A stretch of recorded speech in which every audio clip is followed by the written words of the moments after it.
Merci d'être avec nous aujourd'hui pour suivre ce webinaire proposé par les partenaires d'Ambition Biogaz 2028. Vous étiez une centaine d'inscrits pour savoir comment bénéficier du biométhane au prix du gaz naturel quand on est une collectivité, alors surtout des collectivités d'inscrits, un certain nombre d'administrations aussi, et des bureaux d'études. Merci à vous pour répondre à cette question, ou finalement, autrement dit, comment verdir à moindre coût sa consommation de gaz grâce à l'éméthanisation quand on est une collectivité. Eh bien, je suis Guillaume Coicadant d'Auvergne-Rhône-Alpes Énergie Environnement chargé de mission biogaz. Et pour ce webinaire, je serai donc accompagné par Laurent Rivolet de GRDF. Laurent, je te laisse te présenter. Bonjour à tous, donc Laurent, je suis basé à Lyon, je suis en charge d'accompagner les collectivités locales sur la région Auvergne-Rhône-Alpes sur la production de gaz renouvelable, que ce soit à partir d'effluents ou de déchets solides, biodéchets, etc. Merci Merci Guillaume. Laurent. Du coup, donc ce serait un webinaire qu'on espère voilà, caler dans 3/4 d'heure, peut-être un petit peu plus, on verra. Simplement, il va être enregistré, ce webinaire sera enregistré, et vous aurez donc l'ensemble du diaporama et l'enregistrement disponible sur le site biogaz-aura.fr d'ici, je pense, la fin de la semaine. Voilà, alors au programme de ce début d'après-midi, eh bien d'abord on va faire la partie essentielle de cet aspect de bénéfice du biométhane au prix du gaz naturel quand on est une collectivité. Donc comment finalement faire? Eh bien d'abord un petit rappel sur les garanties d'origine, et puis les conditions et les mécanismes de préemption de ces garanties d'origine, puisque c'est bien là que ça va se passer pour pouvoir bénéficier du biométhane au prix du gaz naturel quand on est une collectivité. Et puis, dans un deuxième temps, on ira un peu plus dans le détail avec des notions de priorisation. Est-ce que la collectivité est vraiment prioritaire? Est-elle prioritaire ou pas? Quelles sont les garanties d'origine accessibles? On vous présentera les résultats des dernières enchères. Et puis, ces garanties d'origine sont-elles vraiment gratuites? On vous propose de se réserver ensuite un temps de questions-réponses ensemble, plutôt à la fin du webinaire. Voilà. Eh bien, écoute, Laurent, je te laisse la parole pour présenter ce qu'est une garantie d'origine, même si sans doute un certain nombre d'entre nous le savent déjà. Oui, Guillaume, je suis pas sûr que tu partages ton écran. Ah, le partage a sauté, tu penses? Du Je le coup, vois pas. tac, alors attends. Ah, voilà, partager, bim. Ok, ok, ok. Top. Bien, vas-y, si tu peux le mettre en plein écran. Voilà. Bon, Top, alors du nickel. coup, je remonte les diapos. C'était ça, voilà, le détail, l'essentiel, un peu de détail et les questions-réponses. Et on y va.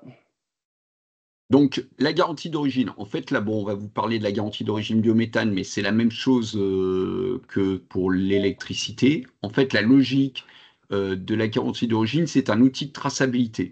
Pourquoi on a besoin d'avoir un outil de traçabilité? Parce que, en fait, le choix qui a été fait, c'est de mutualiser les infrastructures de transport et de distribution d'énergie.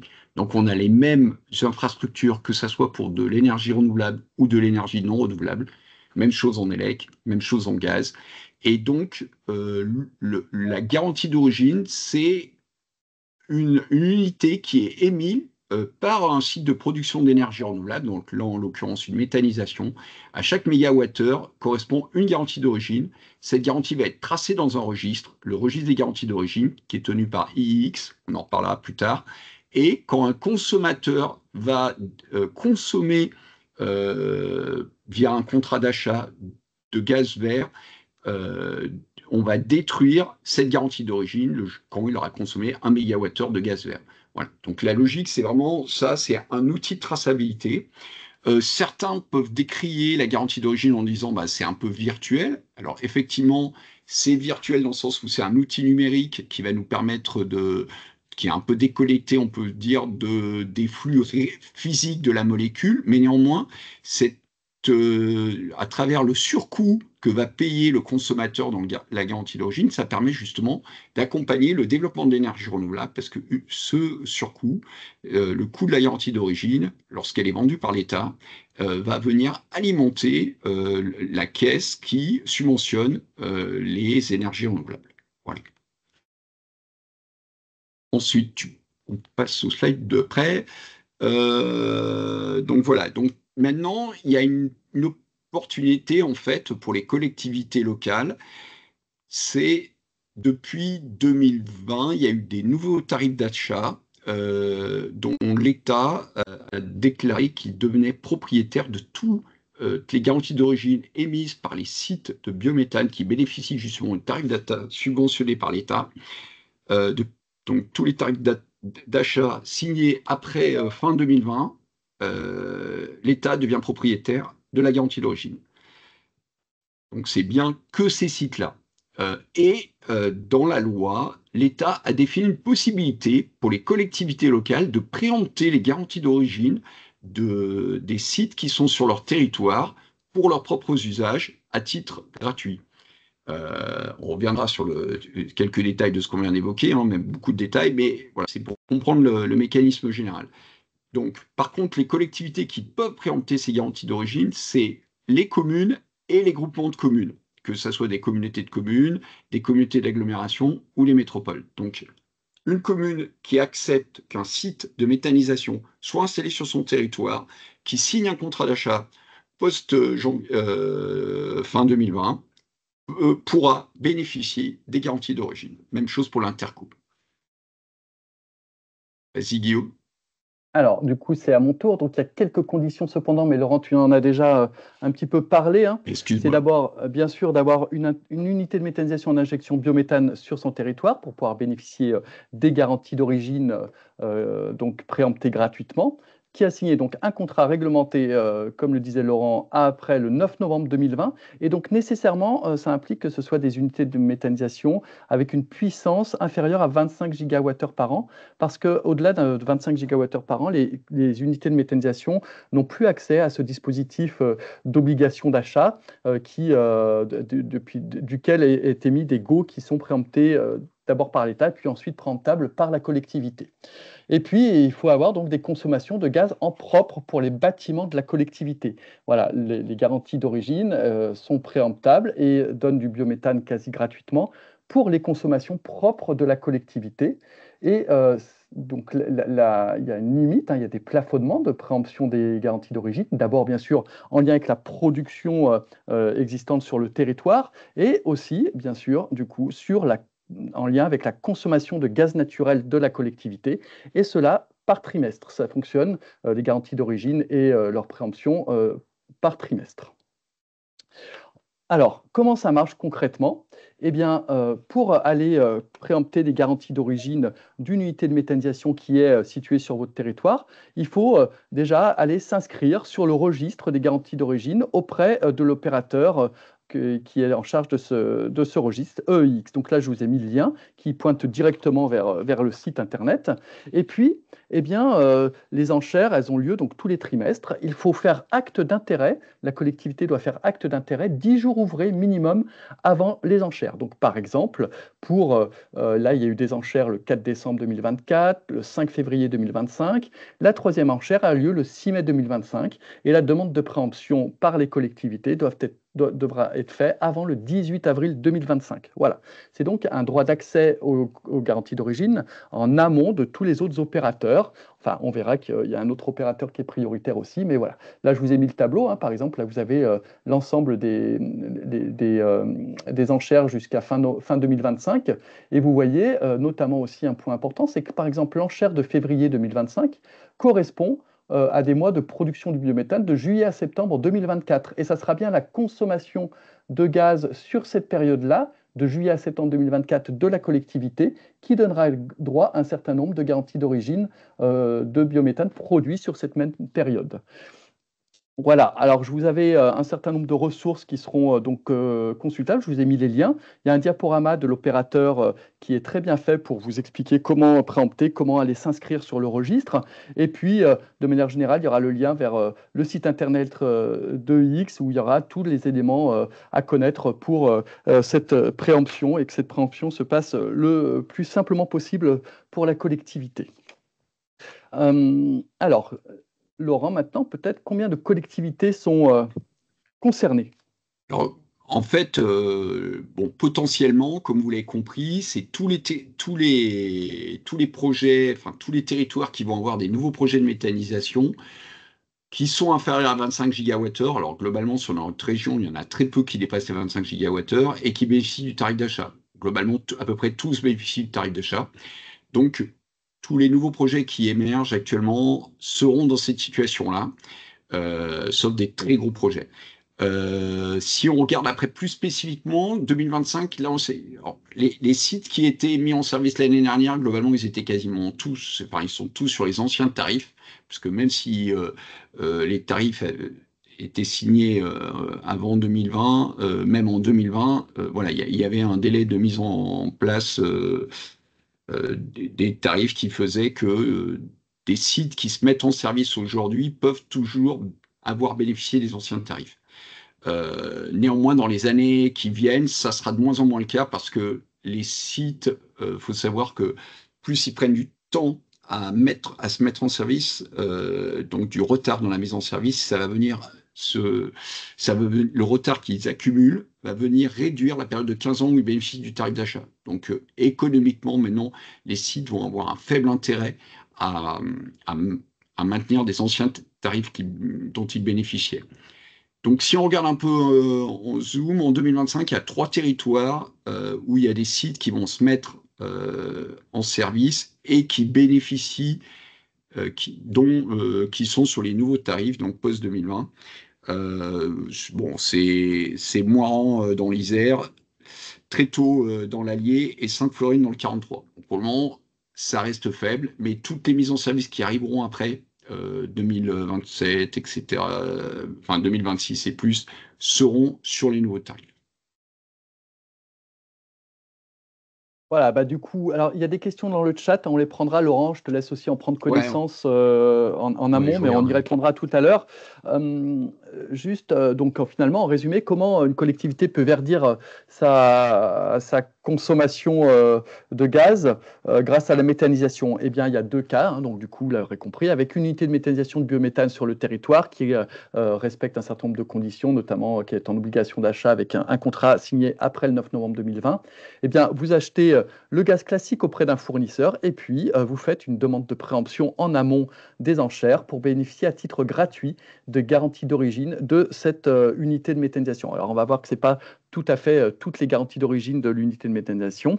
Ça sera dans la suite quand on va rentrer un peu plus dans le détail. Et ça, dans la limite des besoins de la collectivité et de la production des unités sur le territoire.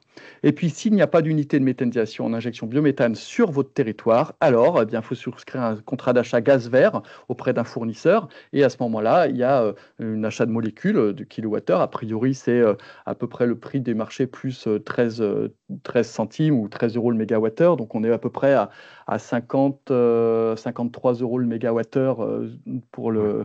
le gaz naturel. Et puis à cela, il faudra acheter la garantie d'origine associée qui eh bien, peut avoir des prix autour de 20-25 euros euh, par garantie d'origine.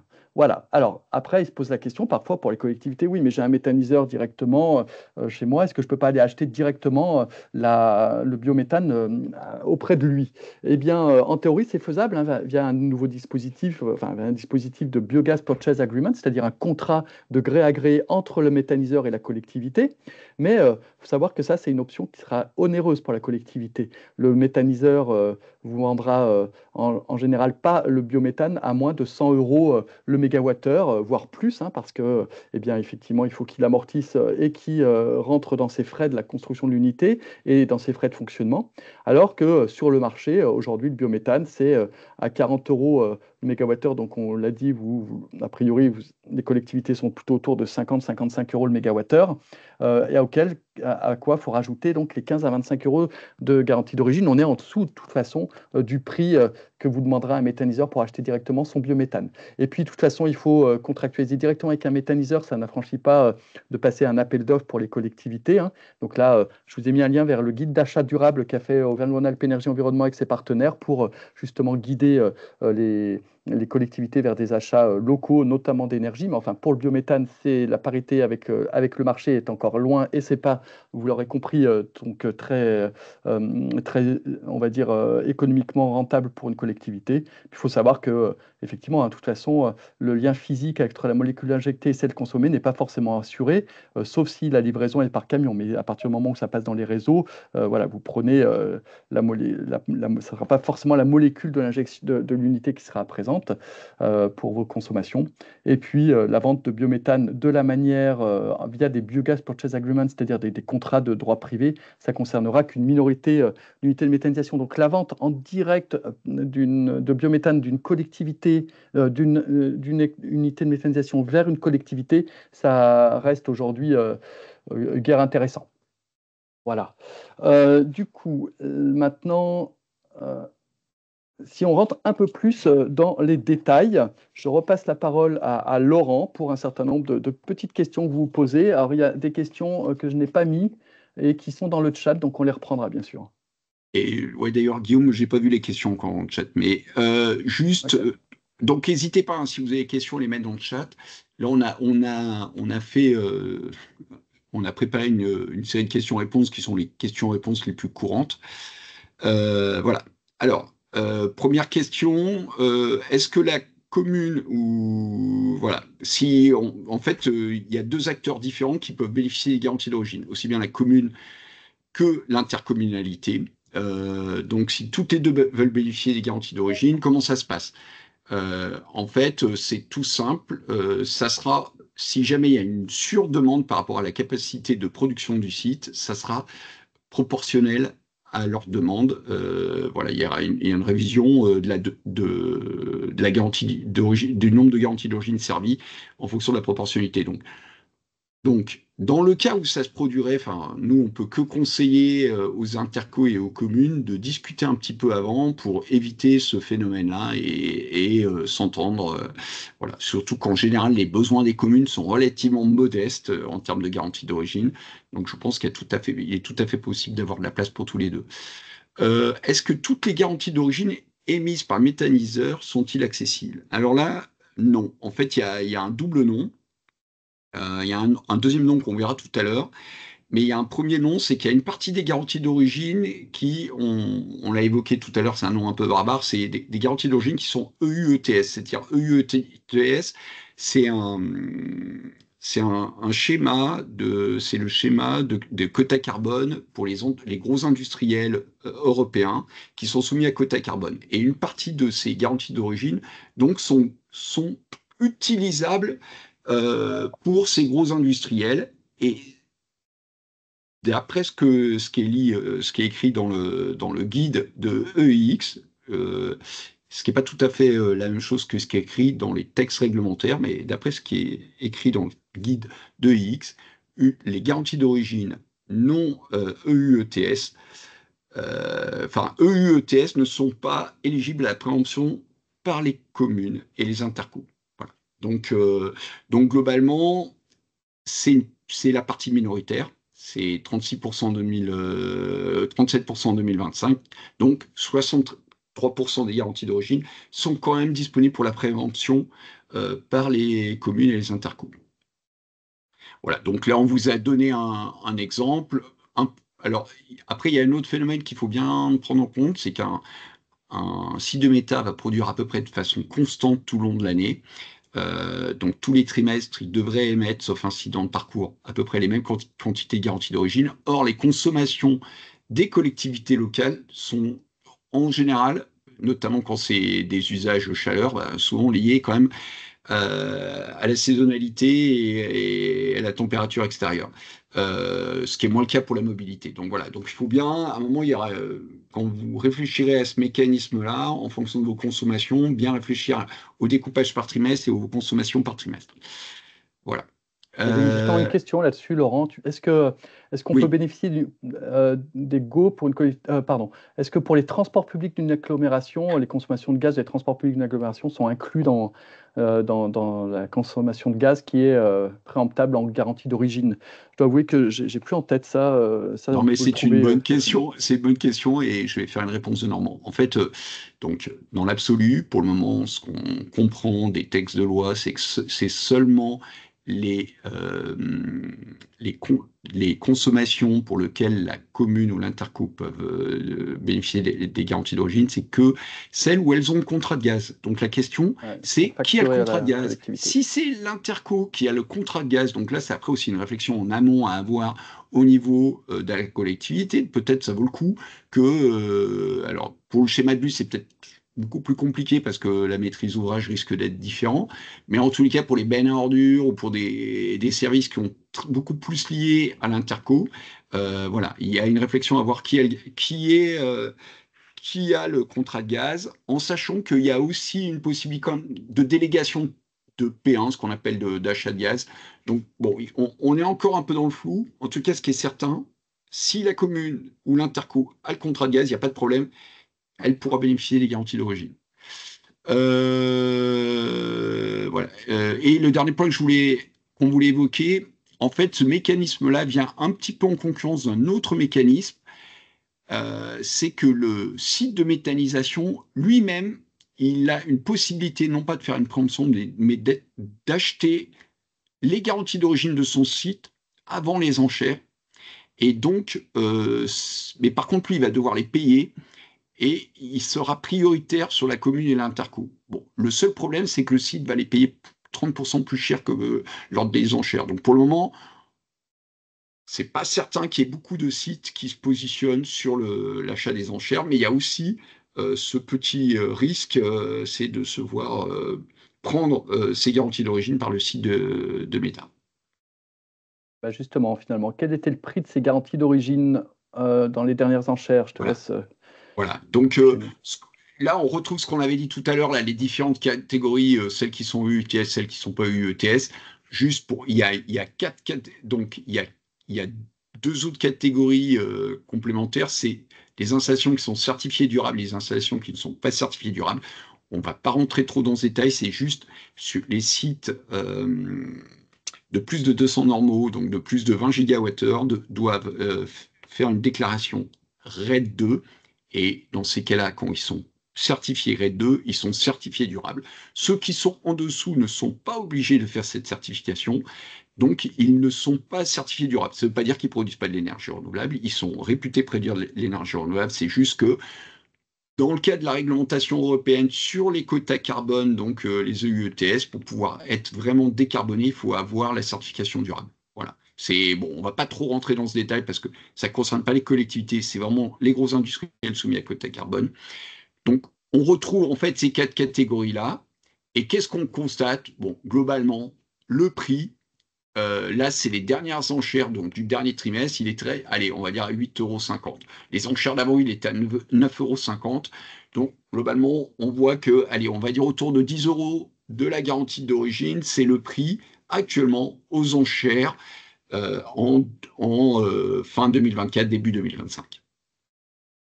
Voilà, et donc ce prix-là, la collectivité ne le paye pas. Elle n'a pas à payer ce prix de garantie d'origine. Néanmoins, est-ce que les garanties d'origine sont gratuites? Euh, Absolument. Eh bien non, pas tout à fait.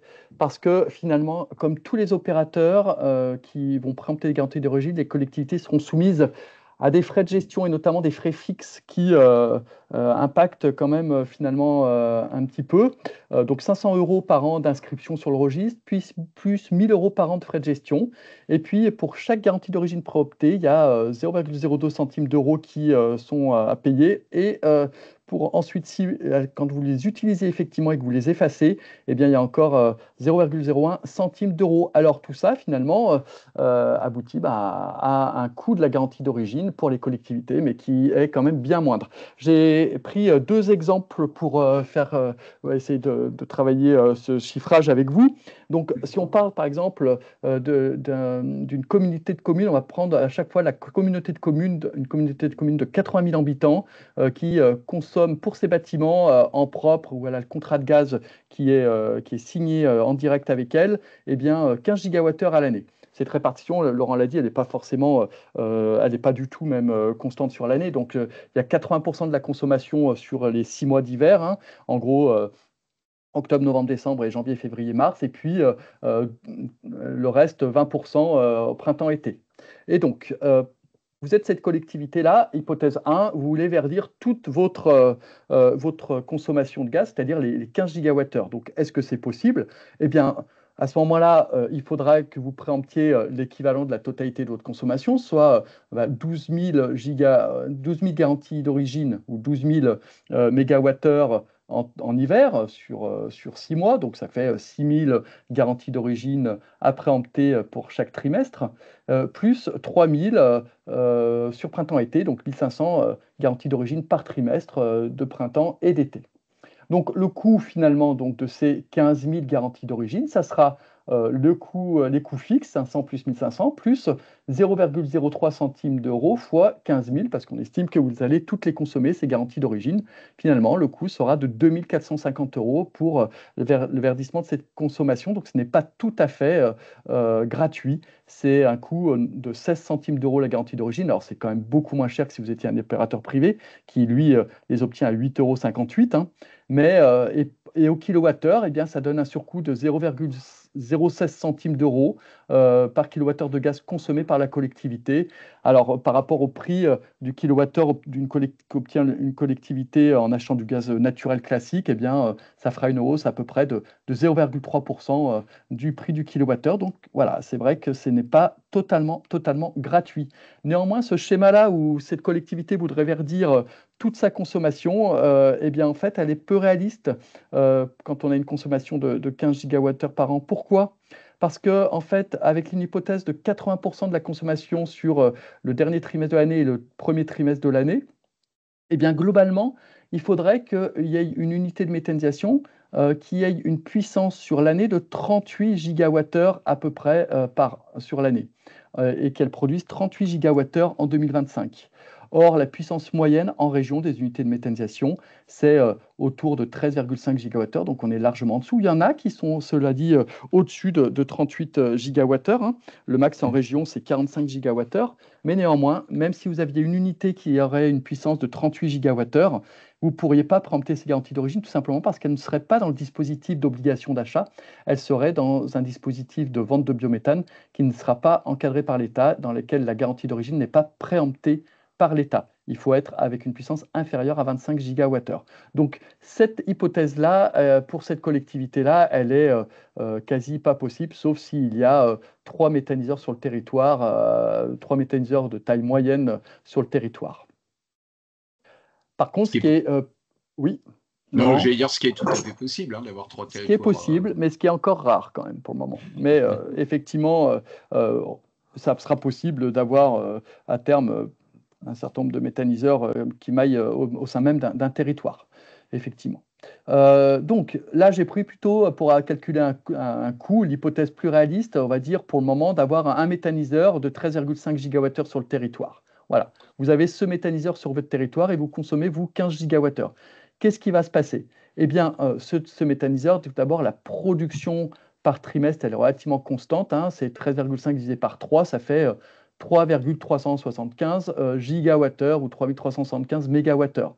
Finalement, les garanties d'origine préemptables par la collectivité issues de ce méthaniseur, qui aurait produit 3,375 mégawattheures en 2025, eh bien, ça ne sera pas la totalité, comme on l'a dit, ça sera 63% de ça, c'est-à-dire finalement 2126 garanties d'origine par trimestre, des garanties d'origine non ETS et qui sont donc préemptables par la collectivité. Voilà, ça c'est chaque trimestre. Ce méthaniseur peut mettre à disposition de la collectivité 2126 garanties d'origine ou l'équivalent de 2126 mégawattheures de production qui serait verdie par ce méthaniseur.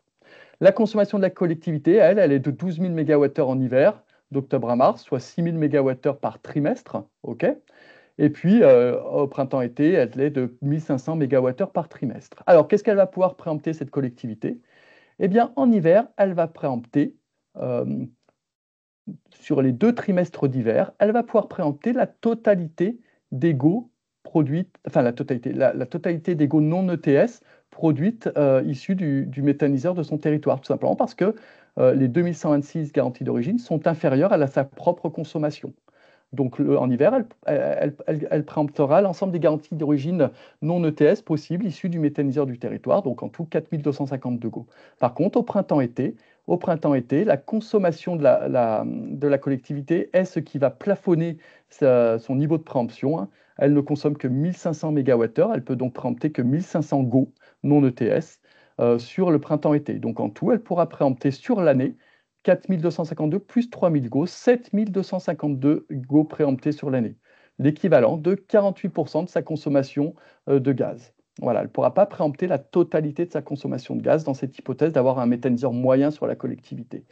Combien ça va lui coûter? Eh bien, en résumé, les Go lui coûteront 30 centimes d'euros, donc ce ne sera pas non plus tout à fait gratuit. Vous voyez, c'est à peu près 2 fois plus que quand il y avait l'hypothèse de verdissement total de la collectivité, des consommations de la collectivité. Là, quand on n'en verdit que 48%, eh bien, ça coûte ça coûte 2 fois plus cher de par les frais fixes.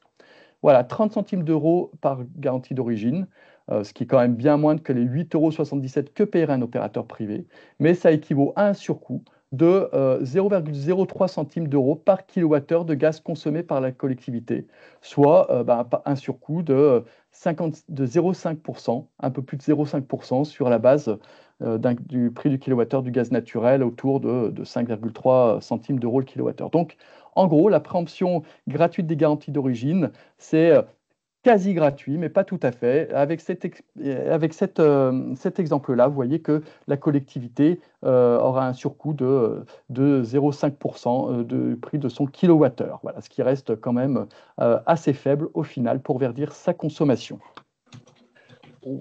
Voilà ce qu'on voulait vous présenter. Alors, en résumé, un petit résumé pour terminer avec Laurent, et je conclurai ce webinaire sur les autres apports de la méthanisation pour une collectivité.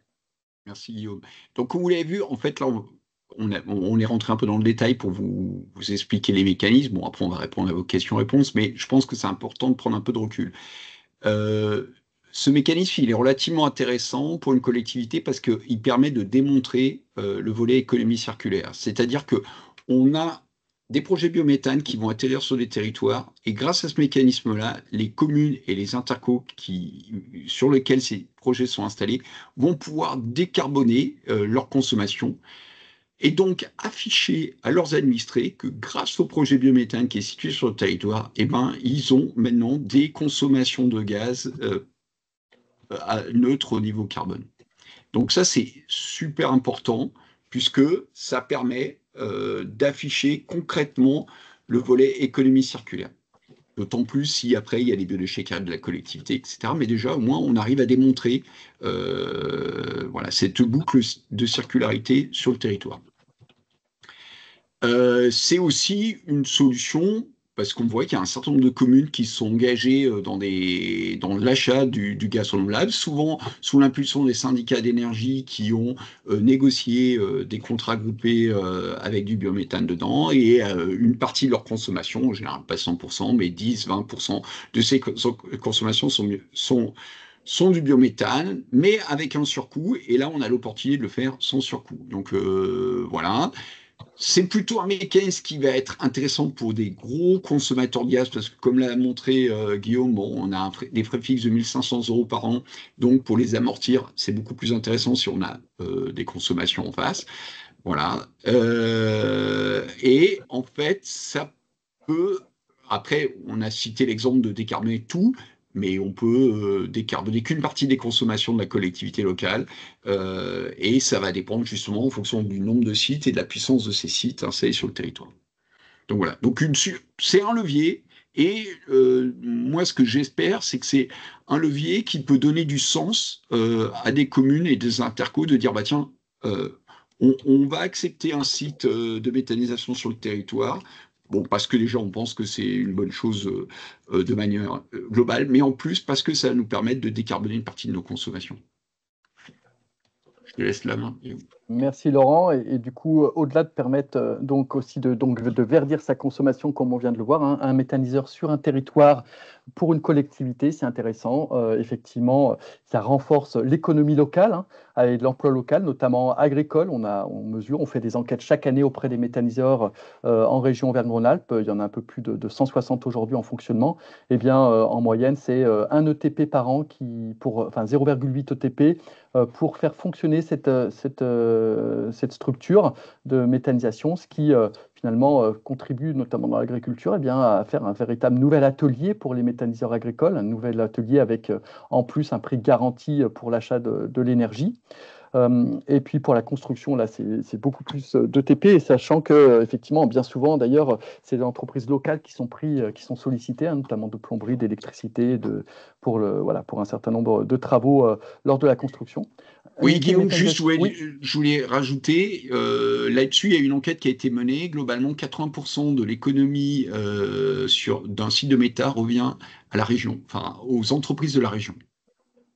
Donc la valeur ajoutée, contrairement à des panneaux photovoltaïques où en fait l'approvisionnement vient de pays extra-français, enfin même extra-européens, là pour le coup on soutient vraiment les filières de développement économique en région, d'autant plus qu'en région on a la chance d'avoir des leaders de la méthanisation. néanmoins, Vas-y. la méthanisation se marie très bien avec le photovoltaïque dans le mix Oui, énergétique non mais d'un je sais, t'as territoire, pas hein. sur la. Et puis en plus, on utilise le photovoltaïque sur la méthanisation pour parfois diminuer les consommations électriques des méthaniseurs. Mais effectivement, l'impact sur l'économie locale, la méthanisation l'impact de la méthanisation est important et permet aussi d'apporter des solutions pour la collectivité, l'unité de méthanisation, pour le traitement des biodéchets, notamment eh bien, par exemple, enfin, des déchets de la collectivité. Alors, des biodéchets, effectivement, aujourd'hui, en 2022, il y avait un tiers des 12 collectivités en région qui avaient mis en place le tri à la source. Alors maintenant, il y en a plus, hein, mais c'était des chiffres qui, effectivement, les derniers chiffres qu'on avait là avec les enquêtes, eh bien, un tiers des 12 collectivités valorisaient leurs biodéchets en méthanisation, notamment le cas, enfin, c'est surtout notamment des collectivités d'Auvergne. Et puis, eh bien, pour les bouts de steppe, hein, la méthanisation, ça permet effectivement de faciliter le traitement des bouts de steppe avec un abattement de la matière organique de 50%.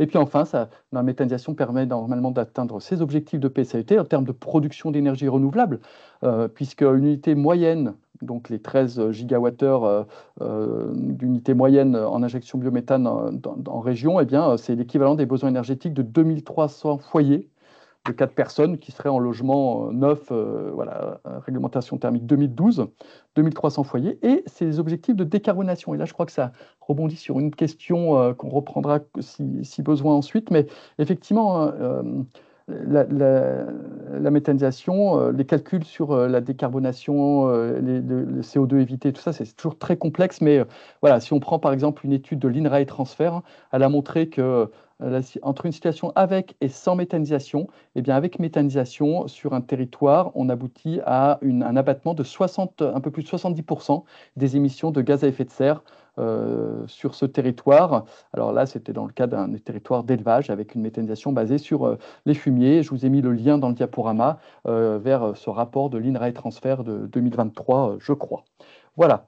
Eh bien, écoutez, je crois qu'on arrive à la fin de ce webinaire. Juste avant de reprendre les questions, parce qu'après, j'oublie tout le temps, je vous donne rendez-vous aussi pour les 2 prochains webinaires qui seront le mardi 8 avril. Et là, ce sera plus un webinaire réglementaire sur les espèces protégées et la méthanisation. Comment anticiper et concilier les deux. Je ne sais pas si beaucoup de l'auditoire d'aujourd'hui, qui sont principalement des collectivités, seront intéressés, mais en tout cas, un webinaire réglementaire avec l'intervention de l'Adréal. Et enfin, en juin 2025, avec nos partenaires GRDF, GRT Gaz et moi-même, on vous présentera un webinaire sur les nouveaux dispositifs d'achat en biométhane, leurs impacts sur les dispositifs de décarbonation français et européens.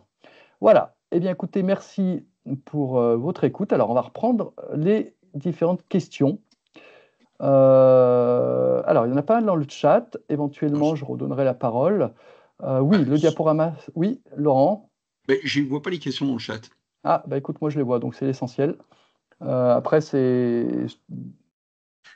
Du coup, voilà. Je te laisse voir parce que c'est l'outil de Oui, c'est GRDF là, l'outil pour le coup, donc je te laisse voir pour voir le chat. Alors, donc, pour les transports d'une agglomération, est-ce que c'est possible aussi? Donc, on y a répondu, hein. L'enjeu, c'est surtout qui détient le contrat d'achat du biométhane. Et puis, par ailleurs, je relirai le texte dans le détail, mais effectivement, on s'est un peu focalisé sur les bâtiments là. Mais normalement, effectivement, toutes les consommations de gaz des collectivités sont préemptables en garantie d'origine. Pardon. Alors, est-ce possible de bénéficier des GO pour une collectivité qui alimente un méthaniseur, bout de steppe, situé sur une autre EPCI? Eh bien, moi, Laurent, tu compléteras, mais à mon sens, non, hein, c'est bien, Si c'est sur une autre PCI, non. si c'est sur une autre C'est vraiment EPCI, la c'est pas possible. localisation du site qui est Voilà. important.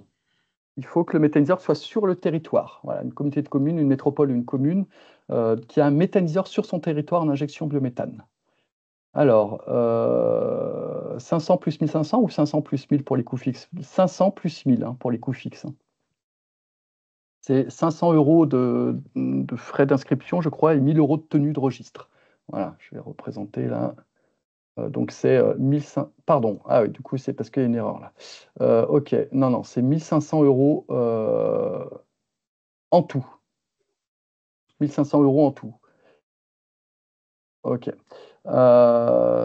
Donc, du coup, il faudra que je refasse quelques calculs, puisque... ok, bon, merci pour la remarque. Alors, ensuite, 2 centimes d'euros par go ou 0,2 centimes d'euros par go? Et non. Alors, du coup, les go, donc là, les calculs sont... donc, c'est effectivement pas 1500, c'est 1000. Donc là, il faudra que je refasse un petit peu, voilà, que je rajuste ça, on va dire. Et ensuite, on aboutit à 2450 divisé par 15 000, c'est 16 centimes d'euros, parce que là, on est en euros, 16 centimes d'euros par go. Voilà. Et ensuite, du coup... Mais ça fait pas 16 centimes, ça fait 13. Puisqu'en Non, fait, mais ça fait non, mais 500 plus 1000. oui, mais c'est ça, je m'excuse. Je referai les calculs avec Oui, 500 oui, plus oui. 1000. Ok, 13, là, 13 je centimes. vais pas pouvoir les refaire en direct, là. Mais je vous les referai. Et en fait, du coup, voilà, effectivement, je vous les referai. Je suis désolé, pourtant je les ai relus, mais je n'avais pas vu ce. Voilà. Donc, effectivement, je vous referai les calculs avec le 1000 plus 1500. Si un consommateur privé au capital d'une méta peut-il être sûr d'en avoir? À quel prix?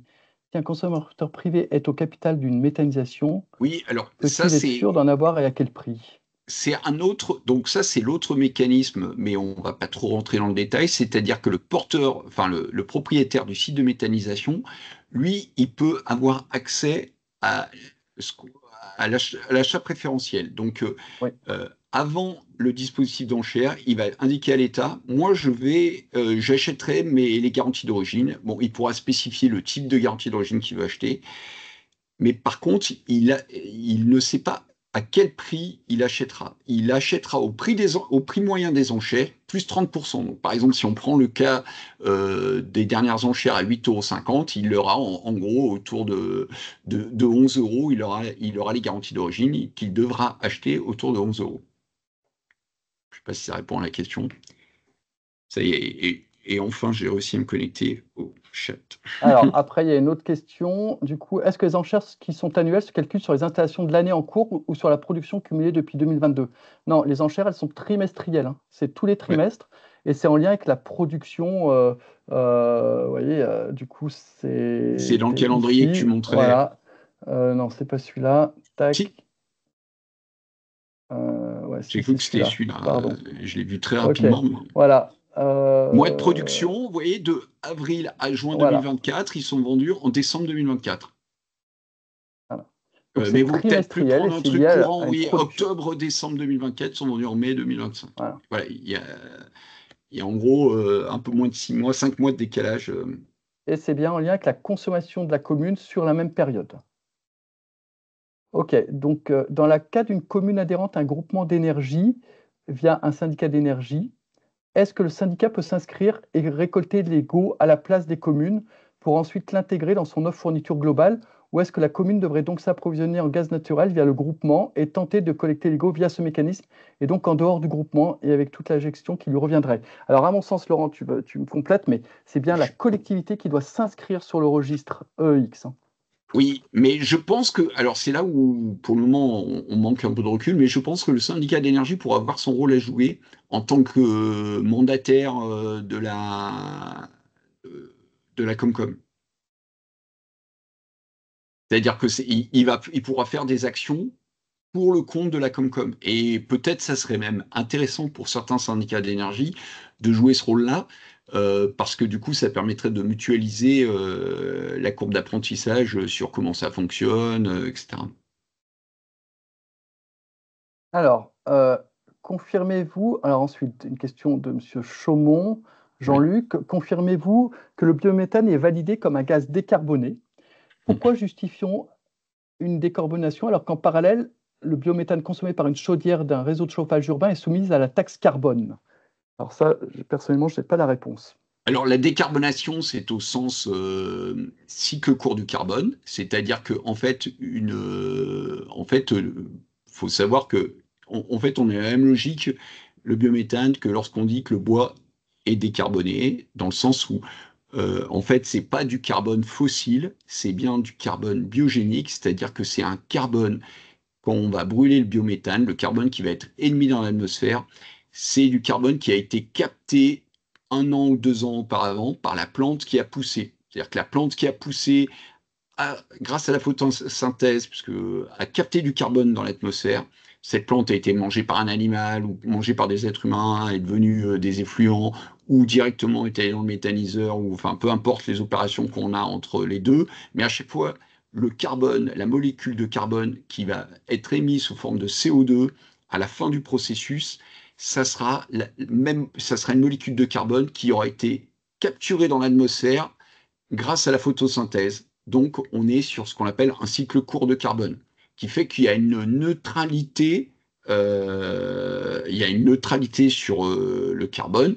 Après, c'est pas tout à fait une neutralité, c'est-à-dire que quand on regarde l'analyse de cycle de vie global, on est sur alors entre 26 et 44 grammes d'émissions de CO2 par kilowattheure, ce qui place au même niveau que l'énergie bois ou du PV, ou etc. Voilà. Par contre, Je ne sais pas si ça répond à la question, mais... le biométhane consommé par une chaufferie d'un réseau de chauffage urbain est quand même soumis à la taxe carbone. Alors ça, après, honnêtement, sur les taxations de réseaux de chauffage urbain, je ne connais pas le mécanisme, donc je ne me prononcerai pas. Ok, merci. Donc Catherine nous prévient juste qu'il y a différentes compréhensions sur les Go ETS et non ETS. En tout cas, sur EEX, voilà, c'est les Go non ETS. Peut-être qu'il y a encore des textes une interprétation des textes à avoir, mais pour le moment, en tout cas, sur ETX, on voit que c'est les Go non ETS. Voilà, c'est ce que met EEX, mais effectivement, il y a une ambiguïté. C'est parce que les textes de loi ne disent qu'il peut y avoir une limitation, mais en aucun cas, elle est définie, cette limitation. Ok, merci. Eh bien, du coup, alors, il n'y a plus beaucoup de questions. Je m'excuse pour les calculs, en fait, tout ça, parce qu'à un moment donné, on a eu un doute sur le montant total des frais fixes. On s'est renseigné après auprès de X. Et du coup, j'ai omis de changer le 1500. Mais tant pis, on va dire que ça va dans le bon sens. Ça va baisser encore le prix des garanties d'origine, puisque, effectivement, les frais fixes ne sont pas de 500 plus 1500, mais de 500 plus 1000. Donc, quand c'est dans le bon sens, c'est, on va dire, une erreur à moitié pardonnée. Juste, peut-être, Monsieur Rastier, vous voulez prendre directement la parole? Comme votre remarque est un petit peu longue, je vous laisse peut-être prendre la parole. Oui, est-ce que vous m'entendez bien? Oui, on vous entend. Super. Merci beaucoup pour cette présentation. Donc oui, je rebondissais sur la question des syndicats d'énergie, parce que c'est vrai que notre rôle, c'est en fait, d'accompagner les communes dans des démarches qui sont peut-être ces démarches-là peuvent être compliquées pour elles en termes de moyens humains, tout simplement. Donc d'où l'intérêt de peut-être pouvoir faire ces démarches à leur place. Et par contre, je me demandais, parce que nous, je sais qu'on a des cas de communes, par exemple, qui affiche une volonté politique de, par exemple, consommer 100% de biométhane. Et là, j'avais un peu l'impression que du coup, avec ce système d'enchères, elles ne savaient pas forcément si elles allaient avoir tout leur volume Mm. de garantie d'origine, quoi. Donc, peut-être que C'est- ces Vous avez prévisions raison sur budgétaires et politiques. Pardon. vous avez raison sur le dispositif d'enchère. Par contre, sur le dispositif de préemption, le seul risque, c'est si le site de méthanisation ou si l'interco, s'il y a une compétition entre la commune, l'interco ou le site de méthanisation, mais à partir du moment où les volumes sont là, parce qu'on le voit, hein, quand on fait les enchères, on a 6 mois de décalage, Mhm. voilà. En dehors de ce risque-là, là, justement, vous n'êtes pas soumis au dispositif d'enchères, donc vous êtes sûr d'avoir les garanties d'origine. D'accord. Et on les connaît du coup 6 mois en avance, le volume Voilà. qui est Le disponible. volume, après, c'est là où il y a tout intérêt d'être assez intelligent et de créer une ligne d'échange, je pense, avec le site de production pour que lui-même partage ces données-là, quoi. Mhm. Mais voilà. Il faut bien les préempter 10 jours avant, hein. Après, si, voilà, la seule chose, c'est si le site lui-même les a achetés pour en Voilà. tirer ses propres bénéfices, mais sinon, vous avez accès. Et puis après, effectivement, le verdissement total de la consommation, ça va dépendre de la puissance installée sur le territoire. Après, en théorie, si la puissance installée n'est pas suffisante pour verdir la totalité, en théorie, il faudrait à ce moment-là acheter un contrat de gaz vert classique auprès d'un fournisseur avec là, cette fois, des garanties d'origine qui sont payantes de l'ordre de, je sais plus combien, à peu près 20-25 euros la garantie d'origine. Donc le coût est plus élevé, ça c'est sûr. Mais on peut Mhm. toujours arriver à verdir 100% de sa consommation. Et l'autre Oui. intérêt, moi je reviens là-dessus, c'est que du coup, c'est les garanties d'origine du site qui est implanté sur le territoire. Donc Ouais. je pense que ça a même une valeur supérieure pour la commune. Oui, ça c'est sûr. C'est plus qu'en fait, en termes de temporalité, j'ai l'impression qu'il y a un Mm. décalage dans le sens où nous, par exemple, pour des marchés de 3 ans, en fait, les communes doivent choisir Oui, en amont pour 3 ans quel volume des garanties d'origine, enfin, sur quel site elles vont vouloir des garanties d'origine et pour quel volume. Et du coup, en fait, elles vont devoir s'engager 3 ans en avant sur alors, leur site où elles veulent des garanties. Et là, du coup, d'avoir 6 mois de visibilité, même à la maille annuelle, quoi, ça paraît compliqué pour des prévisions alors, budgétaires des communes, quoi. après, alors j'entends ce que vous dites parce que là, c'est des contraintes plutôt code des marchés publics. Bon, après, je ne Ouais. suis pas un expert du code des marchés publics, mais comme en fait, dans le prix, la décomposition de prix qu'a fait Guillaume, on voit bien, il y a 1500 euros qui sont des charges fixes annuelles. Et après, le reste, c'est un coût variable, mais très très faible à la garantie d'origine. Est-ce que c'est pas possible de s'affranchir, alors passer sur des processus de commande beaucoup plus simples? Enfin voilà, c'est là où peut-être, oui, effectivement, il y a un travail à faire, quoi. Mhm. Parce que les montants en jeu, globalement, ils sont très très faibles, hein. Oui, oui, c'est Là, sûr. vous voyez les simulations qu'a montré Guillaume, on est à 2200 euros en comptant les 1500 euros de charges fixes. Donc ça veut dire que sur la partie vraiment variable, on est à 700 euros, enfin on va être autour de 1000 euros, Oui, quoi. oui. Non, c'est pas tant des prévisions budgétaires qui sont très faibles, en effet, mais c'est plutôt des prévisions d'affichage politique, en fait, où il y a Oui, souvent plutôt une volonté d'afficher un pourcentage de consommation en biométhane, et que si on ouais, n'est pas sûr de pouvoir l'avoir derrière, c'est plus ce décalage-là, en fait, qui est d'accord. compliqué, je pense. Bah, après, honnêtement, je pense que quand on étudiera les cas concrets, c'est-à-dire avec les sites et les consommations en face, parce que comme l'a montré à travers ce qu'a montré Guillaume, c'est que ça dépend tout du niveau de consommation, du niveau d'ambition. Quand on est limite par rapport à la capacité de production, effectivement, ça peut poser un problème. S'il y a vraiment un décalage, c'est-à-dire si les consommations sont beaucoup plus faibles que la capacité de production, ça ne devrait pas être un problème. Hmm. Non. Ok, Mais il merci faudra beaucoup. faudra regarder les cas pratiques. Mais oui, vous avez Mais raison, très il y a une clairement, part aujourd'hui, d'incertitude. c'est vrai que c'est un dispositif embryonnaire, hein, puisque aux premières enchères de décembre, là, où ce dispositif était en place, il n'y a eu aucune collectivité qui se sont portées preneuses. Il y en avait 25 qui étaient, je crois, à l'échelle nationale euh, positionnables, mais elles ne se sont pas positionnées. Pour l'enchère de février, je ne sais pas si tu as les chiffres, Laurent, de nombre de collectivités qui Non, sont positionnées. Je ne les ai pas là, mais non, mais je n'ai pas l'impression qu'il y en ait beaucoup. voilà. Peut-être Catherine doit savoir. Pour le moment, c'est embryonnaire, mais l'idée, c'était quand même de mettre à disposition toutes les infos nécessaires par rapport à ça. Alors, du coup, voilà, on n'est pas non plus tout le temps dans ce mécanisme-là, mais en tout cas, on voulait vous en faire profiter. de la façon dont on l'a compris, sachant que, comme disait Laurent, ça peut encore évoluer, notamment sur certains types de garanties d'origine, ETS ou non ETS, mais pour le moment, en tout cas, c'est comme ça que ça a l'air de se passer.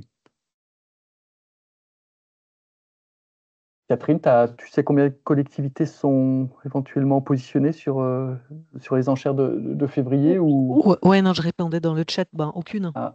aucune collectivité, ok. Aucune.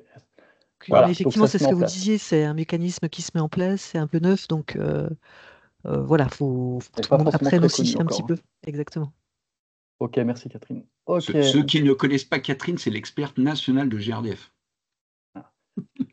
Et tu as bien fait de le dire, parce Merci, qu'a Laurent. priori, Laurent, tu as mis dans ton outil, enfin, je ne sais pas si on a eu un affichage comme quoi qu'il restait X minutes, ça a l'air de se fermer dans 3 minutes automatiquement. ce Non, webinaire. t'inquiète pas, Non t'inquiète Ok. pas, no panique. Ça marche. Tout va Alors, bien en aller. réponse partielle à Jean-Luc Chaumont. Donc là, il y a une réponse de Claude Bompard de GRDF. Tac, tac, tac. Ok, bah écoutez, Monsieur Bompard, prenez la parole en direct, là, du coup. On a... Non, juste, c'était pour préciser, on a souvent, nous, des argumentaires sur le fait que les réseaux de chaleur urbains qui sont en appoint gaz utilisent du biométhane pour rester sur la valeur qui les classe euh, Oui. comme énergie renouvelable, qui doit être supérieure à 50%. Donc, c'est une déduction, c'est pour ça que je disais que c'est une réponse partielle. Euh, je pense que le biométhane sur un RCU est réellement comptabilisé par rapport à sa valeur d'émission reconnue dans la base ADEME.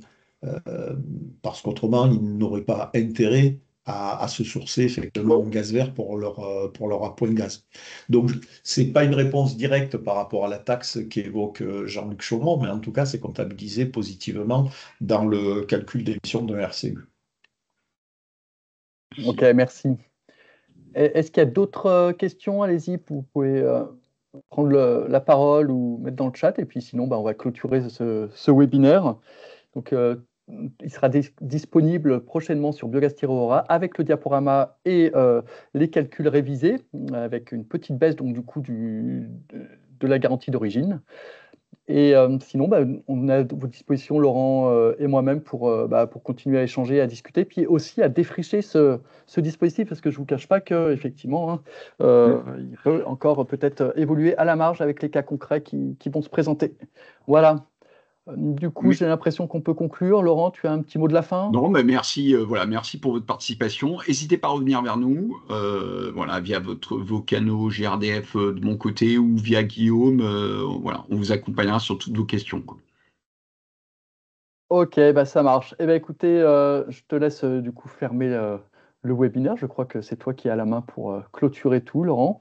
Et puis, on vous dit à bientôt pour de prochains webinaires d'Ambition Biogaz 2028.